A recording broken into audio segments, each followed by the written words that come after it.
Neste episódio, vamos falar sobre o valor do design está no design do valor. E o convidado desta conversa é Ronald Capaz. Formado em arquitetura pela Universidade de São Paulo, em 79, quando fundou com 2 colegas a OZ Estratégia Mais Design, que teve uma trajetória reconhecida na formação da cultura de design no Brasil, sendo pioneiros no setor e chegando à liderança no mercado brasileiro. Hoje é Head Designer, Chief Strategy Officer e cofundador da Playground Lab Design, um laboratório de construção de valor orientado para integrar estratégia, design, novos paradigmas e ferramentas, além de oferecer modelos de reflexão e ação para abordagem de problemas complexos. Ronald, seja muito bem-vindo ao PodBrand. Bom dia, Maurício. Como vai você? Prazer estar com você aqui. Bom dia aqui, boa noite aí, né? Parabéns pela iniciativa, Maurício. Super importante esse movimento que você está fazendo, porque a gente precisa muito, né, colocar a reflexão como pauta, porque a reflexão é o começo de tudo, né? Eu vejo que o diálogo, né? As coisas evoluem assim como as pessoas através do diálogo e, sobretudo, o conhecimento. E o nosso objetivo é esse, né? É ajudar as pessoas a alcançarem a sua melhor versão. E nada melhor do que ter experts como você, que tem uma bagagem, uma experiência no design extraordinária e, sobretudo, com um olhar a partir de um tema que me encanta muito, que inclusive foi meu bacharelado, que é a filosofia. Que eu adoro, eu acho incrível e vejo que isso tem uma relação muito direta, né, da questão do design e da nossa vida, do nosso cotidiano. Bom, você é o autor desta icônica frase: o valor do design é desenhar o valor. Eu achei espetacular. E a minha pergunta é o seguinte: qual é a definição deste conceito? Então, Maurício, esse conceito, na verdade, mais do que um conceito, foi um insight que eu tive num certo dia, depois de passar 42 anos, né, porque eu faço parte da primeira geração de profissionais que viu nascer e ajudou a construir até a disciplina do design no Brasil, como uma disciplina que começou do ponto de vista de percepção do mercado como uma questão estética, por volta dos anos 70, né, e evoluiu, como não para de evoluir, felizmente, para uma questão estratégica, né? E a gente passou esses anos todos, nós e todos nós, você também, né, acho que todos nós, colegas, praticando a profissão, nos perguntando qual é o valor do design, né? Milhares de congressos, todo congresso, toda vez que a gente se encontrava ou pensava sobre esse tema, era uma resposta meio que sempre esteve em aberto, e acho que a própria ideia dela é não se responder nunca. Mas, um certo dia, me ocorreu essa percepção de que, na verdade, o valor do design está no design do valor, né? E que o valor não é uma qualidade que vem pronta no mundo, ele precisa ser desenhado, né? O mundo que a gente conhece, o mundo que está aí, ele é uma matéria bruta, uma matéria-prima, ele é uma série de possibilidades. Em princípio, ele é o caos, né? Porque quando você tem muitas possibilidades, o risco é você não fazer nada. E o ser humano é quase que um ser setado para buscar a harmonia, buscar o cosmos, né? Da cosmética, né? A questão da organização e da construção de sentido que constrói ao mesmo tempo valor. Então, o papel do designer, nesse momento, pelo menos para mim, é justamente como é que se constrói valor e que valor precisa ser construído. Ele não é dado, ele não é um a priori de nenhuma ideia, de nenhuma cultura, de nenhuma empresa e de nenhum tempo, né? A cada tempo, a cada momento, inclusive os valores vão se refinando, vão se questionando, vão se atualizando e vão sendo a expressão da identidade desse tempo, dessa cultura e dessas pessoas. Então, na direção do branding, porque a minha percepção hoje do que é um trabalho estratégico de design e branding está muito ligada justamente à construção de valor, né? Como é que se constrói valor na forma coletiva, que é a essência de uma corporação. Ela é um conjunto de pessoas cujo propósito, muitas vezes não tão claro, é justamente colocar valor no mundo, para que isso atenda determinadas necessidades físicas, funcionais, simbólicas, culturais, emocionais, E tudo isso são construções. Somente a definição de valor já é complexo, né? O valor ele está para as pessoas como está para as marcas, né? E o valor ele tem uma relação direta com a questão da ética e da estética. São dos dois campos da filosofia que tratam de assuntos das sensibilidades, né? A questão estética, né? Os sentidos, e a questão ética. Então, valor é já uma definição bastante complexa, mas é o que determina uma marca ter significado, né, para os demais. Essa é a palavra, né, Maurício? Eu acho que construir valor é, de alguma forma, construir significado, construir sentido, construir uma ordem e construir uma conexão, né? Porque o valor, como ele não é dado, ele pressupõe um esforço, pressupõe uma atenção e pressupõe colocar uma intenção no mundo, né? Eu costumo explicar, né, quando eu também pensando sobre a natureza de como começam os nossos projetos, né, ou como começa qualquer construção de valor, ela sempre começa primeiro por uma pausa, né? A pausa, ela é o momento mais importante, principalmente nos dias que correm, né, em que está todo mundo correndo, orientado pelas premissas de performance e sem muito espaço para reflexão, né? Que é a pausa de qualidade, né? Tem uma máxima que a gente usa muito para explicar um pouco como a gente vê o trabalho hoje e o momento, o ground zero de qualquer processo de identidade estratégica, que diz que quando você dá uma pausa no computador, ele para. Mas quando você dá pausa num ser humano, é aí que ele começa a funcionar, que ele começa a pensar, começa a imaginar, começa a criar. Então, a pausa, ela é o começo do processo. E a pausa, ela é uma pausa reflexiva. É uma pausa em que você precisa colocar a atenção em determinada questão que seja foco da sua curiosidade ou da sua vontade de compreensão, né? E essa atenção, uma vez que você consiga ler claramente o contexto, né, e a leitura é o começo de tudo, né, é que vai te permitir depois, a partir de uma visão crítica do que você está vendo, do que você está lendo e do que você observou com atenção e profundidade, colocar uma intenção, né? Então, se eu vejo um mundo assim, e eu acho que ele poderia ser de outra forma, baseado na minha visão de mundo, nos meus princípios, na minha ética, ou na minha contribuição, ou na minha vocação, aí a intenção é que entre em campo, e aí do ler o mundo a gente passa para o escrever, né? Eu também percebi durante muito tempo de reflexão, né, que a grande essência de uma vida, na verdade, é você ler e escrever. A gente passa o tempo inteiro lendo e escrevendo, né? No sentido mais amplo dos dois termos, né? Lendo a realidade, lendo o contexto, lendo o seu companheiro, lendo o seu casamento, lendo a vida, lendo o cliente. E se você tem uma leitura de qualidade, né, uma capacidade de decompor todas as camadas de sentido que uma leitura atenta pressupõe, aí você consegue formar um juízo sobre isso, né, e propor uma visão pessoal, uma visão crítica, no sentido positivo do termo, né, de incorporar a sua marca, incorporar a sua leitura do que você está vendo, para depois inscrever ou escrever, né, no sentido de colocar no mundo o seu comentário, a sua visão de mundo, a sua interpretação do que você vê e do que você lê, que é a natureza de toda a obra humana, né? Toda a obra humana ela passa por esse princípio de observação, reflexão e ação, né? E a qualidade dela vai ser determinada por quantos corações ela toca, né? Quanto ela tem de capacidade, dada a profundidade da reflexão, de alcançar ou endereçar temas que são temas de um maior número de pessoas, num tempo, num espaço e numa cultura. É muito preciso, Ronaldo, a tua percepção. Eu tenho um exemplo pessoal, assim, uma história própria que corrobora com esse conceito. Eu resolvi tirar um período sabático na minha vida, e durante esse período sabático, eu não só escrevi um livro sobre branding, mas o mais relevante de tudo foi eu ter identificado o meu propósito de vida. Qual é a minha missão aqui?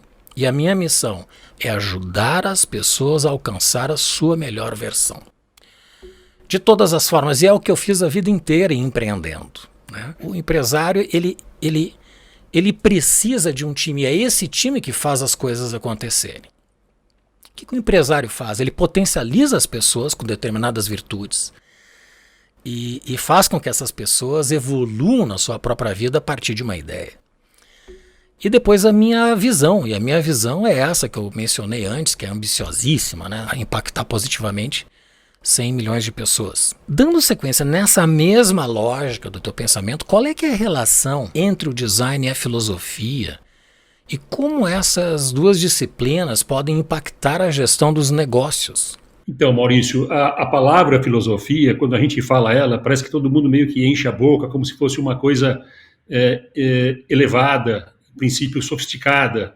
E, na verdade, na sua essência, a filosofia é o contrário disso, né? Como eu a vejo, pelo menos. Ela é justamente você ter uma inquietação e uma curiosidade pelo conhecimento. Então, a etimologia da palavra é ser amigo do conhecimento. Então, todo mundo que tem uma inquietação, que procura respostas, que tem consciência de que nosso papel, né, nesse curto período de tempo que a gente tem neste planeta e nessa encarnação, que é dar algum sentido à nossa existência, se você está pensando sobre isso, você está, em princípio, filosofando, com maior ou menor qualidade, né? Então, eu trato a filosofia como uma inquietação pessoal, né? Não como um verniz ou um lustro, porque ela me ajudou principalmente na questão que eu comecei a perceber num certo momento, né, na relação com interlocutores, que eu não quero mais nem chamar de clientes, né? Eu acho que essa palavra também precisa ser ressignificada, né? Vamos falar sobre isso. Que muitas vezes a questão maior estava na qualidade da pergunta, né? Assim, o que você está procurando com isso que você está fazendo exatamente, né? Aonde você quer chegar? A que você veio? E todas essas perguntas, né, que a gente costuma explicar num primeiro contato com um interlocutor, são as 3 grandes questões da filosofia, né? Quem eu sou, de onde eu vim e para onde eu vou.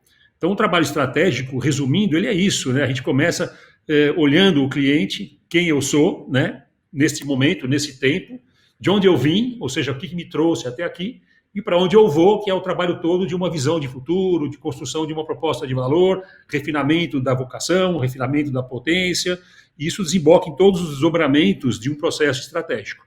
Mas elas são, no fundo, a essência da inquietação de qualquer indivíduo, né, que esteja acordado, né? E a gente um pouco tem essa responsabilidade de reconectar as empresas, né, com essa questão de estar acordado, né, de não se deixar levar rapidamente pela lógica capitalista de produção de bens e consumo, né, porque isso já se mostrou esgotado, já se mostrou perigoso, né, nós estamos aí encarando definitivamente, né, tardiamente, a inconsequência de pensar que dá para fazer produção infinita de bens com recursos finitos, né, que chama planeta Terra.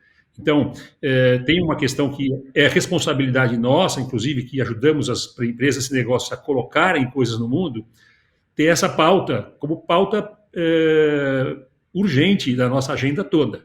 E por isso que a questão da filosofia, que pensa, né, valores, ética, estética, que, como disse Wittgenstein, ética e estética são uma única coisa, são a orientação que a gente tem no dia a dia do nosso trabalho, que eu, pelo menos, tenho nesse momento da minha vida, que é sempre começar o trabalho que vai terminar numa estética, mas começando ele por uma reflexão de valores, de princípios, de cultura corporativa, principalmente, e de um ethos, né, uma ética, né, o que você tem de princípios que te fazem querer colocar alguma coisa nesse mundo e qual o valor que ela tem e como é que você se responsabiliza por essa ação, né? Esse tema é um tema, para mim, super importante e a filosofia me ajudou muito, né?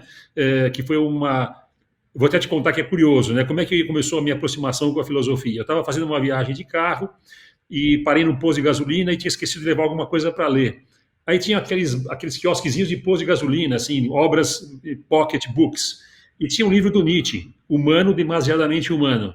E eu tinha ouvido falar do Nietzsche na faculdade, falava-se muito na FAO, Nietzsche, fala, nossa, que tirar esse cara? Eu falei, pô, nunca li nada desse cara, vou levar. Quando eu li esse livro do Nietzsche, assim, que são só aforismos, né? Se alguém conhece o Nietzsche vai ver que ele não escreve textos, ele escreve aforismos que são logotipos de ideias, né? São ideias muito poderosas, muito concentradas e muito precisas, né? Uma visão crítica de mundo e do ser humano. Eu falei, nossa, o que é isso? Quem é esse cara, né? E a partir dali, eu comecei a consumir Nietzsche, comecei a entrar em curso de filosofia e, para mim, abriu-se uma janela assim de descoberta pessoal, né? Que depois eu vi que tinha uma aplicação direta e uma espécie de ferramenta de qualificação da minha própria visão de mundo, né? Porque eu percebo que quando o cliente nos procura, quando um parceiro, quando um interlocutor nos procura, eu vou evitar a palavra cliente, depois eu vou explicar. Quando um interlocutor nos procura, ele está um pouco procurando compartilhar ou ouvir qual é a nossa visão sobre o negócio dele, como é que a gente vê o que ele faz, né?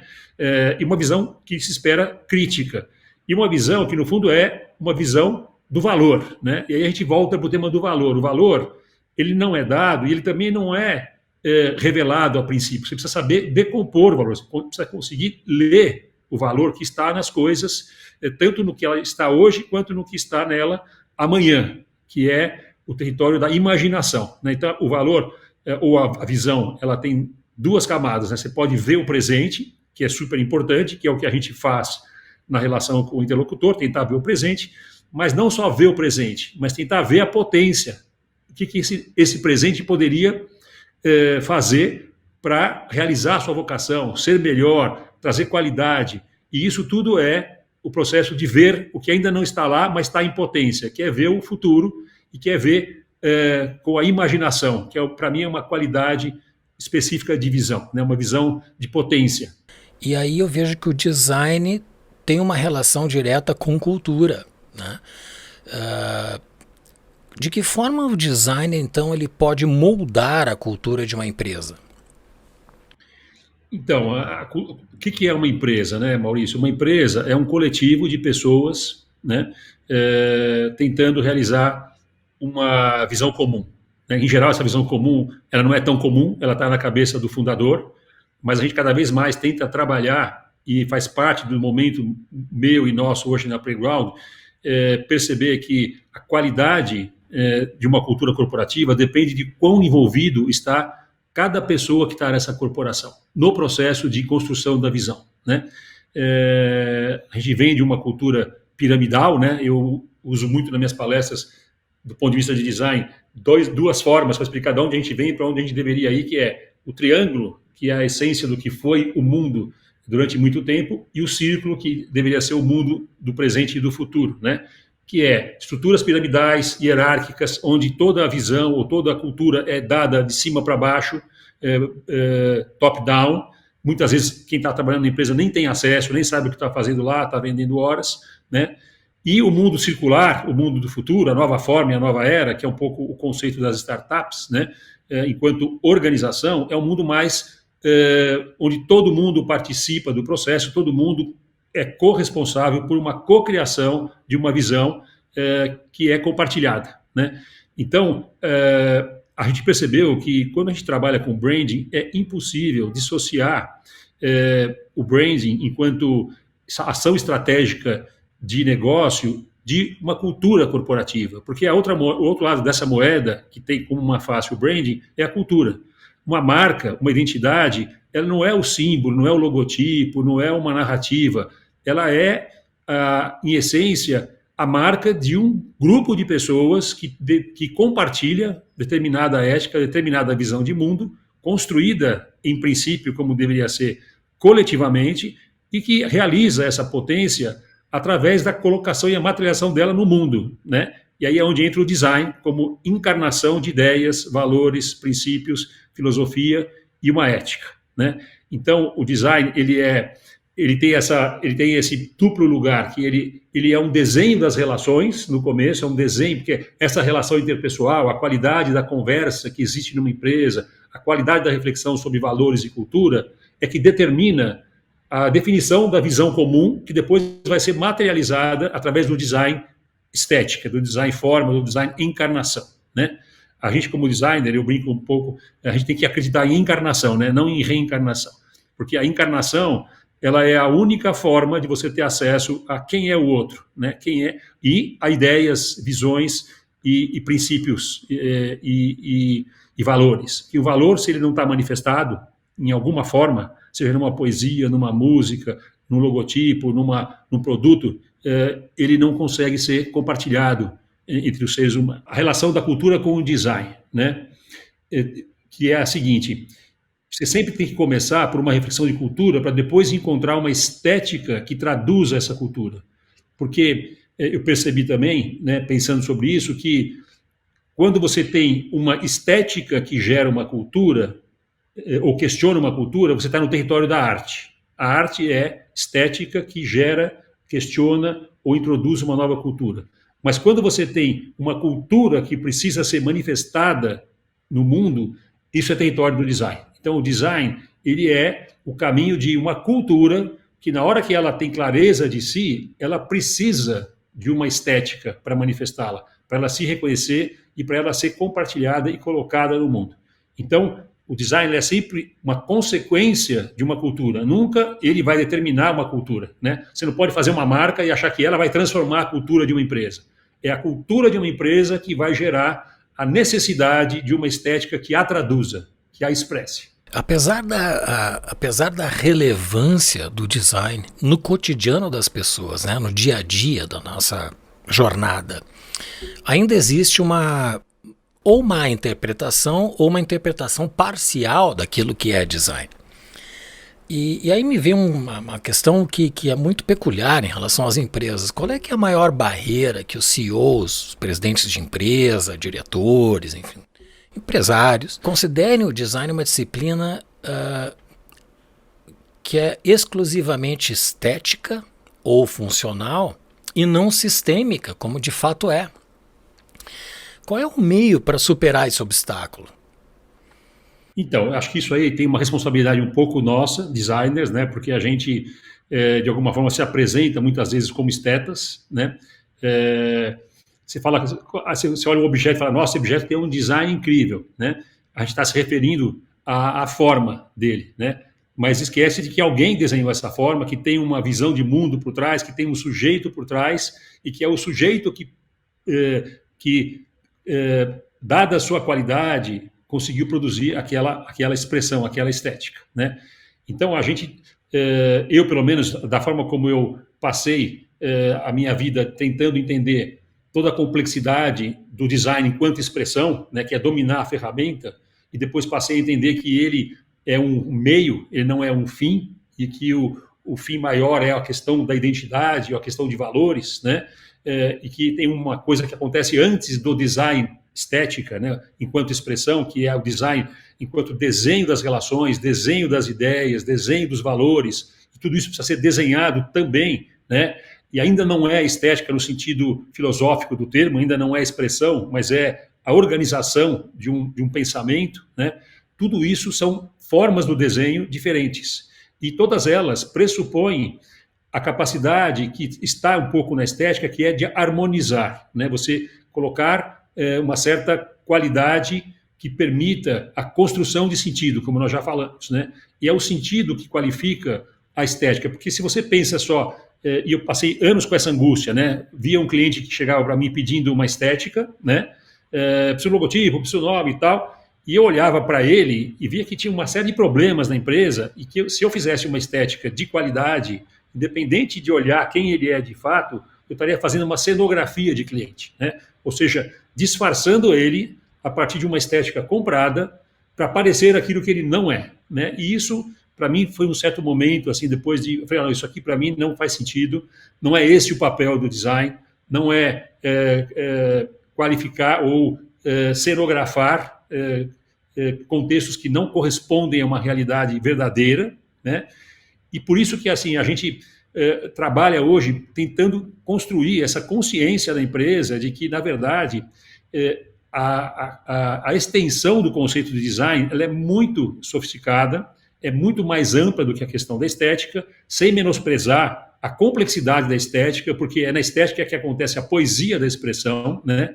Acontece o domínio da linguagem, né? Que é o que define o ser humano, né? Nós somos os seres que operam linguagens, e a capacidade de entender como expressar sentidos, como expressar valores, que palavra usar, que cor usar, que tipografia, que espaçamento de letras, tudo isso são consequências, né, ferramentas de manifestação de um valor maior, que é o valor da visão e identidade de mundo dos negócios. Então, eu acho que isso é uma batalha diária, né, Maurício? A gente, cada vez que interage com qualquer cliente que nos procura, qualquer interlocutor, a gente procura explicar, né, na largada, cada vez menos, porque já teve épocas que a gente tinha muito que explicar a diferença de design estética e design estratégia, e hoje, cada vez mais, felizmente, a gente é procurado com angústias que são angústias muito mais estratégicas do que estéticas, em princípio, né? Todas elas terminam na estética, mas quando elas deixam de começar pela estética,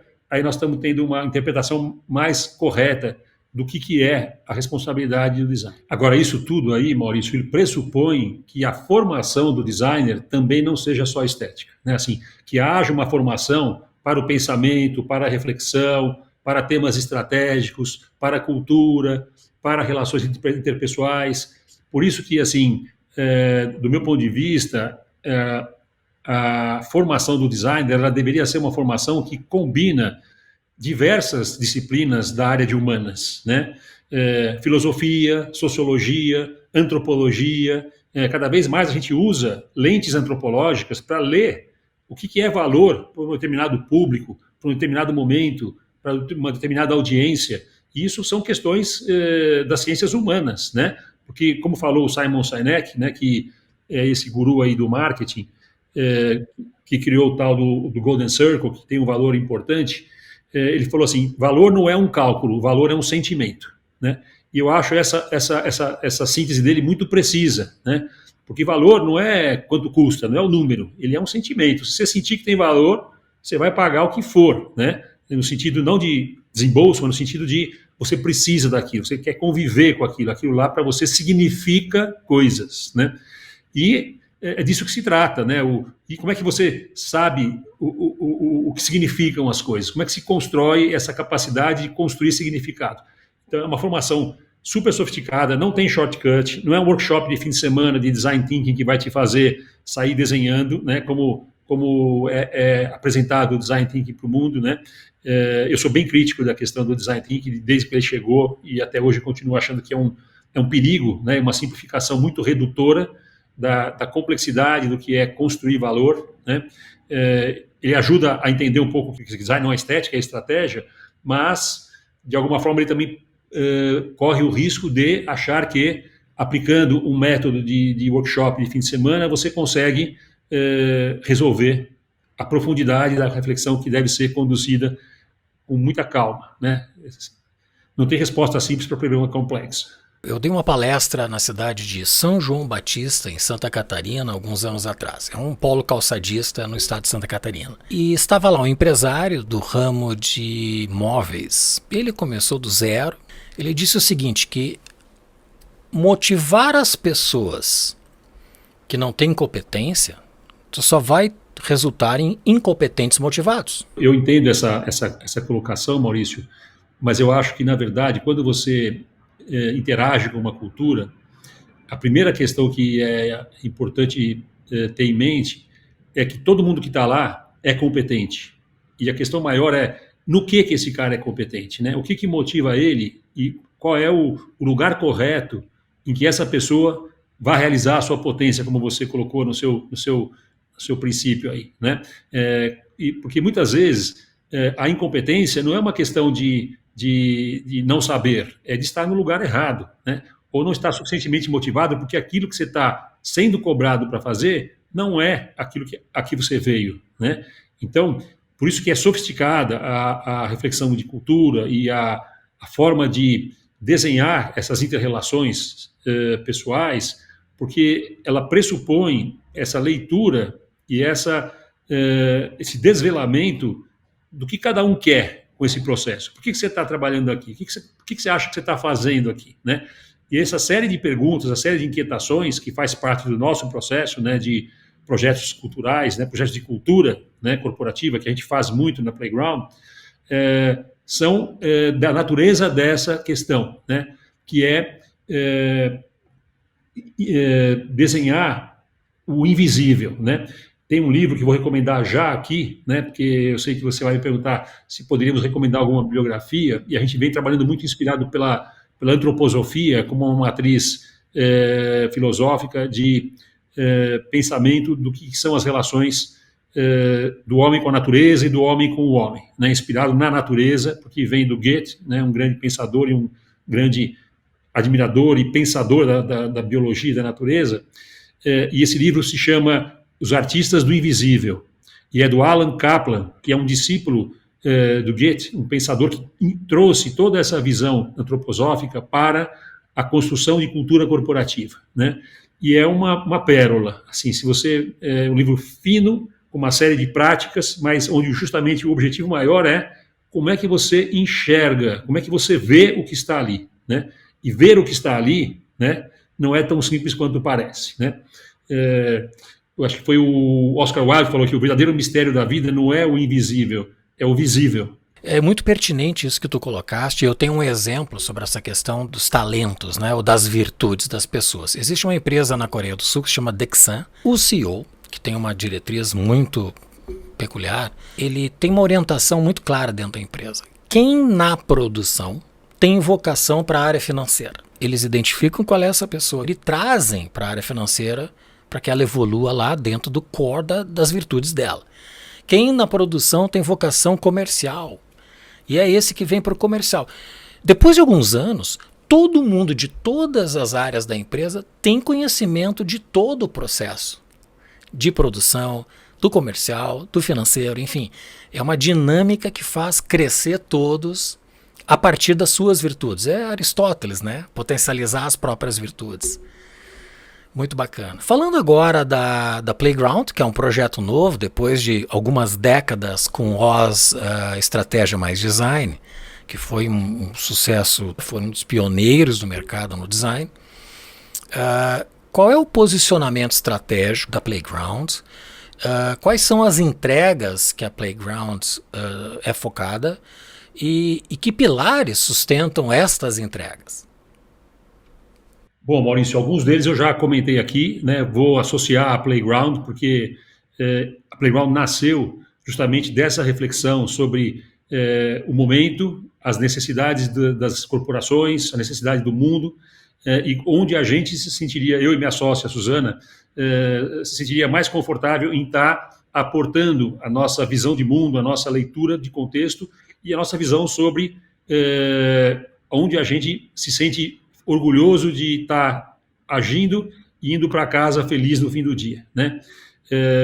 Eu falei a palavra feliz aqui rigorosamente, e o nome, começando a explicar um pouco da origem da Playground, ele nasceu numa reunião que a gente estava conversando sobre, puxa, a gente quer estar junto, quer fazer coisas que são além do que a gente vinha fazendo, que tem uma outra camada de demandas e de oportunidades no mercado, da natureza, de uma reflexão continuada e muito mais, como falei um pouco, dentro da lógica de que não existe mais a ideia de produto acabado no mundo, a ideia de planejamento, de controle e o paradigma da performance são sufocantes, né?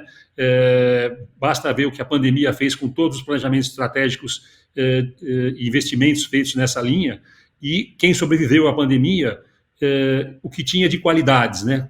Que eram mais relacionadas a ter uma visão forte, uma cultura corporativa consistente e uma forma de caminhar, né? Um jeito de lidar com o mundo e com o acaso que faz parte do dia a dia, né? Então, numa conversa sobre isso, né, o que a gente gostaria de trabalhar, recuperar, etc. e tal, a gente falou assim, poxa, a gente queria trazer gente bacana, estar junto e tal, como se fosse um playground.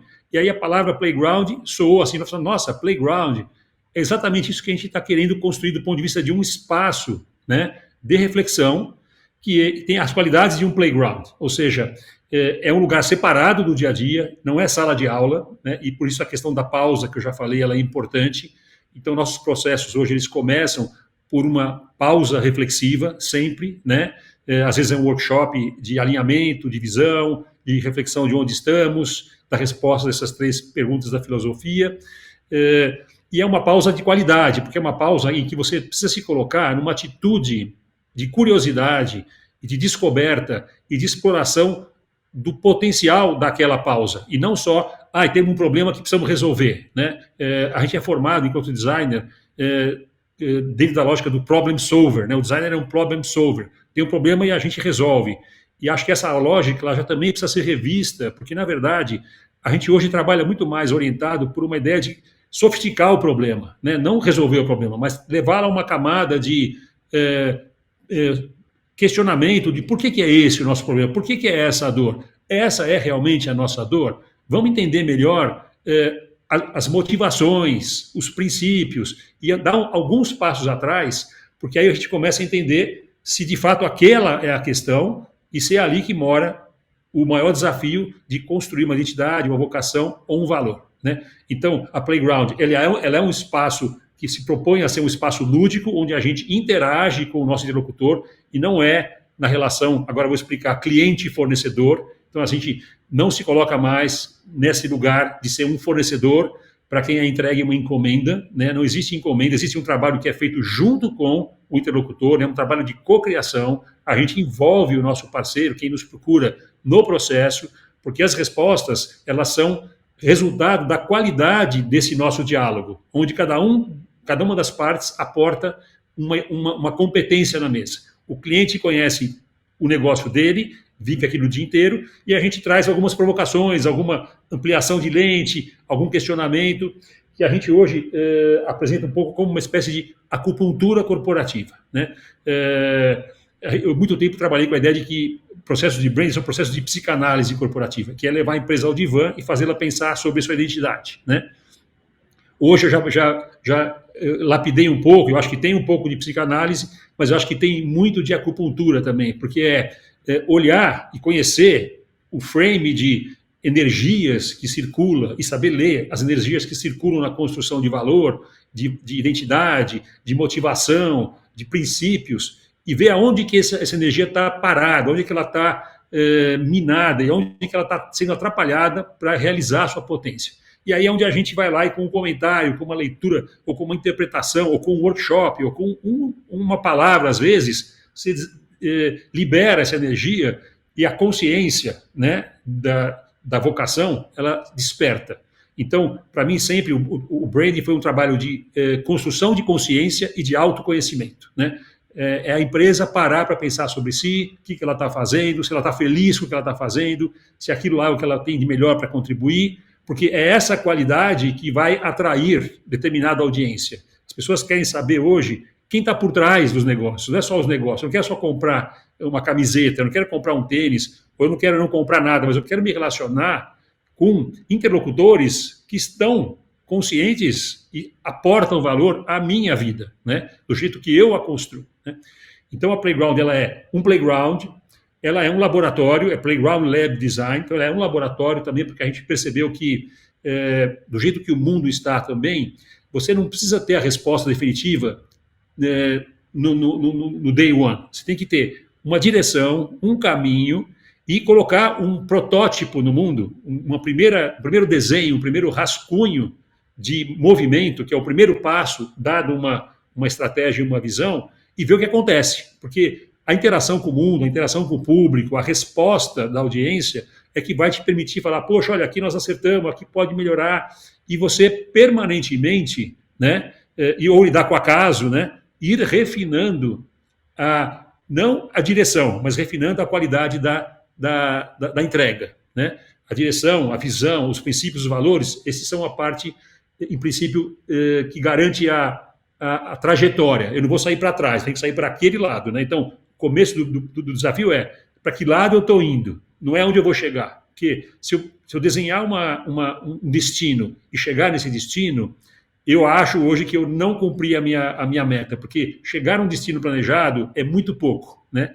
Você encontra com o mundo, você encontra com a casa, você encontra com possibilidades, você encontra com potências, e você superar um destino original é, no fundo, você se surpreender com o que você está fazendo e você também ser um cliente do processo, né? Não ser só um entregador de produto, mas você também tem que construir conhecimento e se superar no processo. Para isso acontecer, você não pode traçar uma meta e realizá-la. É muito pouco isso, né? Isso é só uma capacidade de execução, né? Mas não é ainda a transcendência que um processo, para mim, de construção de valor pressupõe, né? Tem que ter algo de mágico, né? Tem que ter algo que surpreenda todos, inclusive quem está, nós, né, na responsabilidade que a gente tem de conduzir ou de facilitar esse processo, né?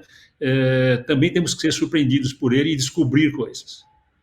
E o design, obviamente, está lá no fim da palavra, que é assim, o design é esse conceito amplo de design, e é um laboratório de construção de valor, não um laboratório de inovação, né? Acho que a palavra inovação, ela também foi uma palavra que chegou aí como um pó de pirlim-pim mágico, que todo mundo, basta fazer inovação também, que você já tem um diferencial competitivo, e tratado como valor absoluto. Inovação não é um valor absoluto, para mim é um valor relativo. Tem coisas que você não quer inovar, você não quer um vinho inovador, você quer um vinho bom, né? Você não quer um cirurgião cardíaco inovador, em princípio, né? Mas, enfim, tem coisas que você, assim, tratar o valor ou a inovação como algo que tem que fazer sentido também no processo, né? É super importante para você não se deixar iludir pela sereia, né? Da inovação, né? Que cantou aí muita gente, e a gente viu pipocar muito laboratório de inovação, e a gente prefere, né, se ver e perseguir a ideia de um laboratório de valor. Como é que se constrói o valor? Esse é o nosso desafio diário. No site do podbrand.design, nós temos a descrição da etimologia de design, estratégia e inovação. E depois da etimologia, do significado de inovação mais contextual, eu tenho a minha própria definição, é colocar em prática ideias de valor. E aí tem um outro aspecto em relação ao que tu comentaste, eu vejo também, eu concordo plenamente da questão da psicanálise, eu tenho uma seguinte definição, que o design estratégico ele não é uma terapia para a empresa, mas ele é terapêutico.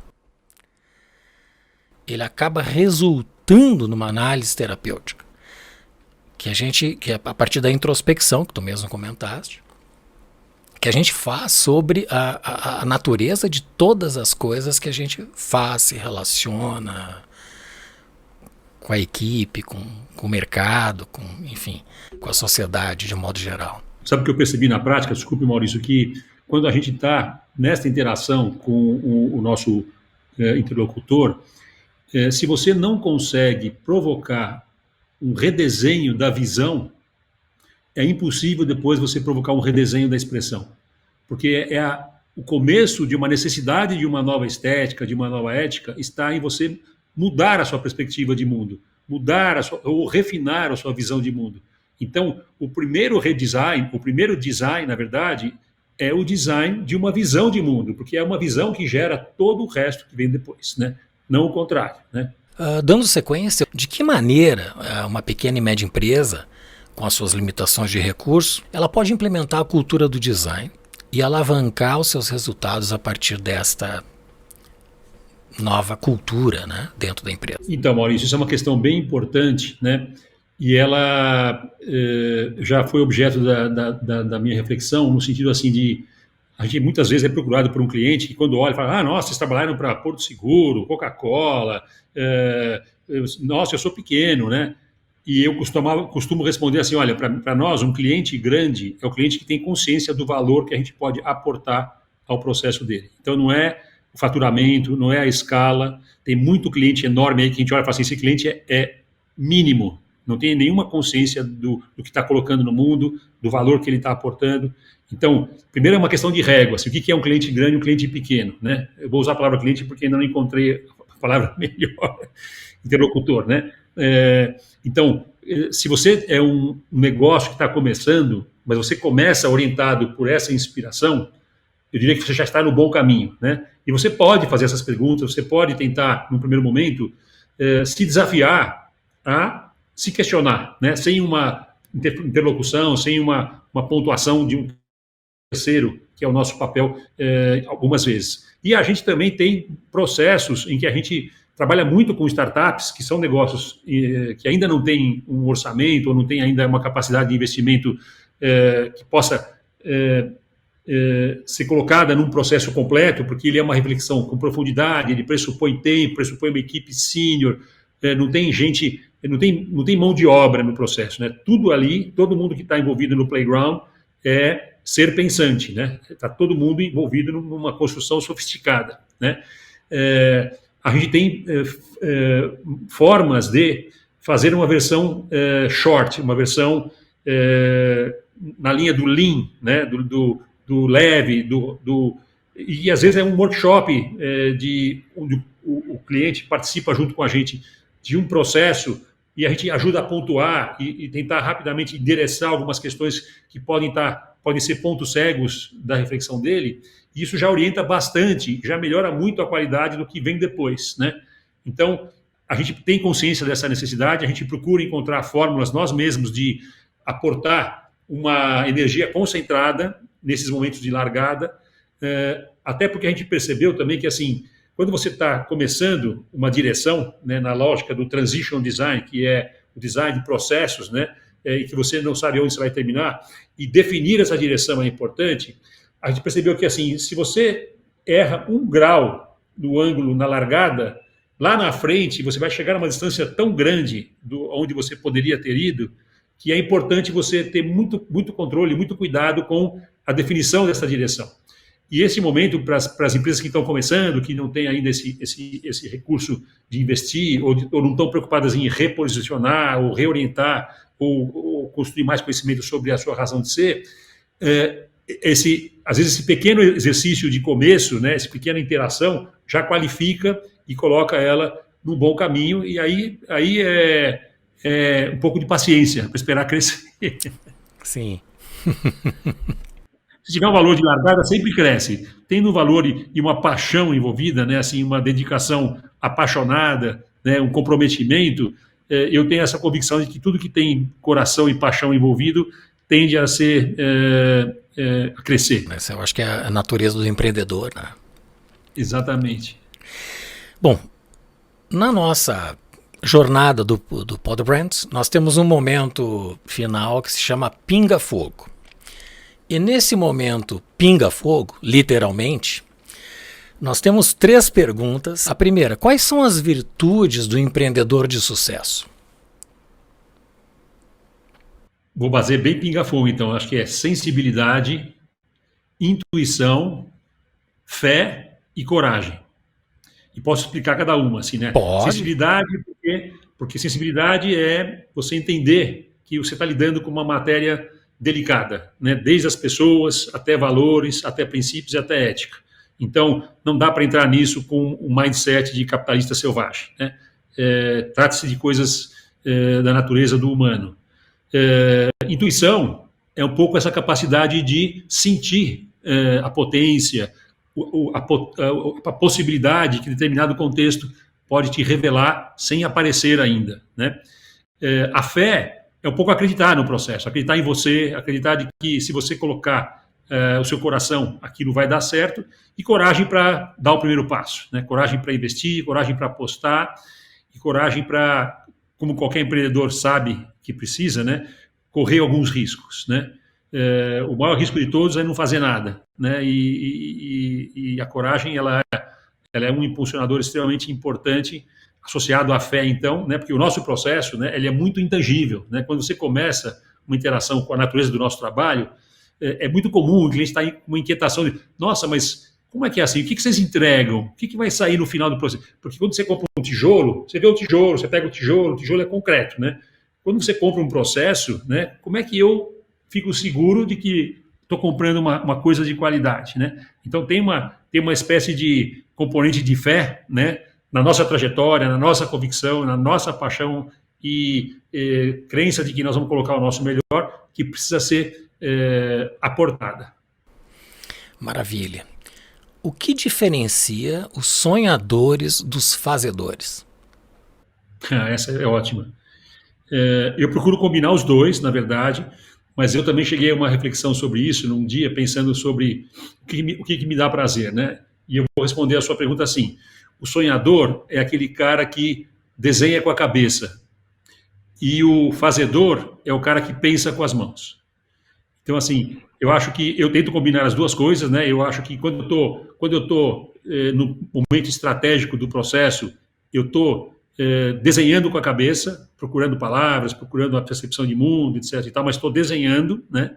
E quando eu vou para o momento do design, aí eu estou pensando com a mão, porque aí não dá para você racionalizar o processo de criação, é botar a mão na massa, é amassá-la, tendo esse repertório e essa reflexão anterior como os ingredientes do resultado, né, necessários, né, que te inspiram, não racionalmente, mas estão lá para se manifestar na hora certa, você, neste processo de trabalhar com a matéria, é que você está pensando com as mãos. Né? Então, para mim, essas duas qualidades elas são indissociáveis e são fundamentais em qualquer processo de qualidade. E, por último, o que é design? Design é uma disciplina em permanente evolução, antes de mais nada, mas eu costumo responder essa pergunta com uma citação do Paul Valéry, que eu acho um grande poeta, né, que diz o seguinte: há magia em toda circunstância em que as coisas criam espírito. E eu acho que o design é um pouco isso, né, fazer com que as coisas criem espírito, né? Você pega uma matéria bruta, pega uma árvore, corta madeira, faz uma cadeira, e aquela cadeira tem um desenho, tem uma intenção, tem uma cultura, tem uma visão de mundo, tem valores, tem função, tem as 4 dimensões do Aristóteles, das 4 causas de qualquer coisa feita pelo homem, né? E acho que o design tem essa responsabilidade, né? E essa beleza de lidar com a construção de uma cosmogonia, né? No sentido de um cosmos de sentido, de valor, e de dar ordem um pouco ao caos que é o mundo de possibilidades, né? Que sem uma ordenação, sem um princípio de valores e ética, ele continuaria sendo caos e não teria nenhum sentido para a nossa necessidade de seres humanos de dar sentido à nossa rápida existência. Ronald, eu considero que a gente não teve um episódio, a gente teve uma masterclass de vida, né, do empresarial, da nossa própria vida pessoal, enfim, toda essa lógica, né, esse conceito de pensamento que tu trouxe pra gente é lindo, é espetacular. A gente chegou ao final, mas certamente poderíamos ficar horas com essa ótima conversa, né, e aprendemos muito contigo. Eu gostaria antes, apesar de que tu já mencionaste previamente do livro, que você repetisse qual é o livro que você indique para ajudar os empreendedores a alcançar sua melhor versão e que tu faça a tua despedida do Podbrand. Legal. Bom, o livro que eu citei, né, que é um dos que está na minha pilha aqui, é esse livro do Alan Kaplan, com K. Ele é um pensador de Cape Town, na cidade do Cabo, na África do Sul. Dá cursos aqui no Brasil, na escola de antroposofia, como é que se chama? Schumacher School. Tem curso, inclusive, de graduação de 2 anos e pós-graduação em gestão de pessoas, né? E o livro se chama Os Artistas do Invisível. Esse é um must-have, fininho, bárbaro. Falei do Nietzsche também, do Humano Demasiadamente Humano. Quem quiser encarar uma filosofia aí, é uma excelente recomendação.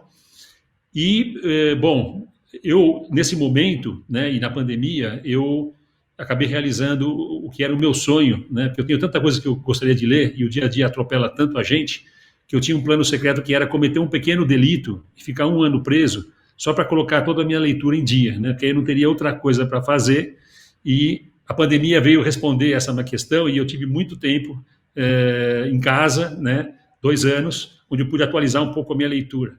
E uma das descobertas desse processo foi um filósofo espanhol, que é o Ortega y Gasset, que eu já tinha ouvido falar também na faculdade. Eu achava que eram 2 pessoas, falava, nossa, Ortega y Gasset, esses caras são incríveis, né? Olha a minha ignorância. E, no fundo, é o sobrenome dele, né? José Ortega y Gasset, e ele é um pensador absolutamente deslumbrante, assim, deslumbrante, de uma clareza para quem quer começar a entender um pouco do que é pode começar pelo livro O que é Filosofia, e não fala de filosofia em nenhum momento, ele fala de vida, né? Isso que nós falamos aqui, né? Porque no fundo a filosofia é uma forma de viver, né? E ele fala de vida, fala o que é uma vida de qualidade, e é uma beleza, porque foi uma série de cursos que ele deu em Buenos Aires, e ele é, como grande orador e grande professor, ele não te deixa 1 minuto perder o fio da sofisticação da reflexão que ele conduz. Ele conduz de uma forma e uma clareza que assim, bom, aí virei um orteguiano, né? Eu comprei, já li uns 12 livros dele, e todo que eu encontro eu compro, porque ressonou muito com a minha visão de mundo, com as questões que eu vinha tentando elaborar, e é um grande pensador, assim, do ponto de vista de filosofia, a leitura que tem me inspirado bastante. Li Guimarães Rosa, também, que é o Grande Sertão Veredas, que era um desafio que qualquer brasileiro precisa ler, é fundamental que leia, porque ali está o Brasil, ali está um escritor monstro, assim, da escala de qualquer grande escritor da história da humanidade, né? Uma obra máxima, e uma obra difícil, mas uma obra encantadora, maravilhosa, assim, uma pura poesia e beleza. Enfim, e vocês vão ter que descobrir um pouco aí o que interessa a vocês e ler, né? Acho que se tivesse uma recomendação que eu poderia dar, independente de qual livro, né, eu diria que é recuperar o desafio e a beleza da leitura, né, em tempos que a gente fica só dando scroll em plataformas digitais. E estes livros, na verdade, não somente o do Kaplan, mas os outros também, nós vamos colocar no site do podbrand.design para que as pessoas possam acessar e possam encontrar mais facilmente, né, o livro no mercado. Ronald, muito obrigado, agradeço muito a tua presença. Maurício, eu queria te agradecer o convite, para mim é uma honra enorme estar participando aí do nascimento do Podbrand. Seu convite foi extremamente honroso para mim, poder compartilhar a minha trajetória acho que é parte da responsabilidade de quem tem uma vivência e idade como eu já tenho, né? Sou um pouco já uma geração de idade madura e parabéns pela iniciativa. Eu acho que compartilhar conhecimento é sempre um movimento. Espero que você atinja rapidamente os 100 milhões aí de destinatários dessa sua iniciativa, dessa sua energia que você está colocando nisso, e parabéns e obrigado. Muito obrigado, Ronald. Um grande abraço. Te convido a comentar e avaliar este episódio, fazer sugestões, propor novos temas e também enviar suas perguntas. Visite o nosso site podbrand.design. Teremos sempre a programação atualizada, recomendação dos livros como estes que o Ronald nos indicou e muito mais.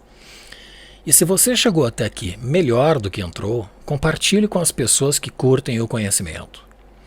Também nos siga pelas mídias sociais, especialmente aquela que te faz feliz. Estão todas aí na descrição. Aí não se esqueça de nos enviar um e-mail com as suas perguntas. O endereço está no site. É você influenciando o podcast.